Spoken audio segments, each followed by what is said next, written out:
माननीय सदस्य श्रीमती अनुप्रिया पटेल जी। धन्यवाद सभापति महोदय। आज इस ऐतिहासिक चर्चा का हिस्सा बनकर मुझे बहुत खुशी है। देश की आधी आबादी की निगाहें आज देश की संसद पर टिकी हुई हैं और वो देख रही है कि क्या भारतीय राजनीति में जिस बड़े बदलाव का संकेत मिल रहा है वो सही मायने में अपने वास्तविक अंजाम तक पहुंच पाएगा। 3 दशक से अधिक समय बीत चुका है सभापति महोदय और अनेक राजनीतिक दलों के घोषणा पत्रों का हिस्सा होने के बावजूद भी महिलाओं की राजनीतिक भागीदारी का मसला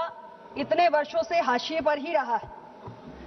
ये सच है कि सभी राजनीतिक दलों ने मिलकर 2023 में नारी शक्ति वंदन अधिनियम को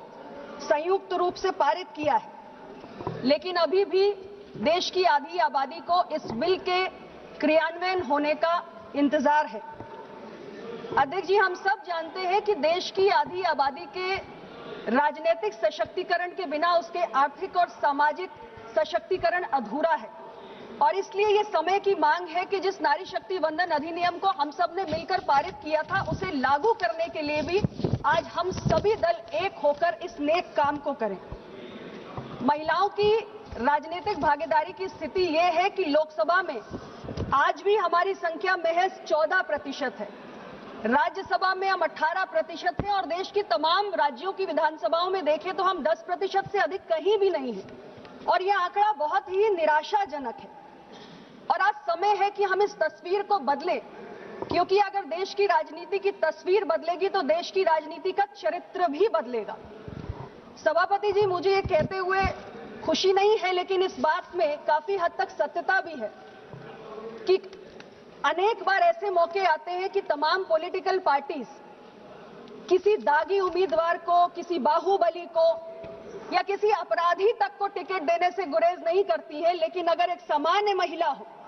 तो उसे एक जिताऊ प्रत्याशी नहीं समझकर उसे टिकट से वंचित रखती है। इस परिस्थिति को आखिर हम कब बदलेंगे? आज हमारे पास एक ऐसा ऐतिहासिक अवसर है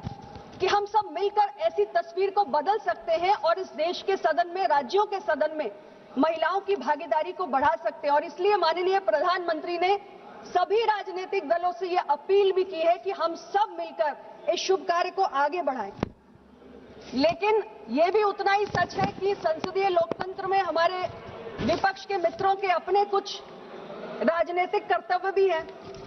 और उनका कुछ धर्म भी है, तो इसलिए बहुत सारी चिंताएं, आशंकाएं, आरोप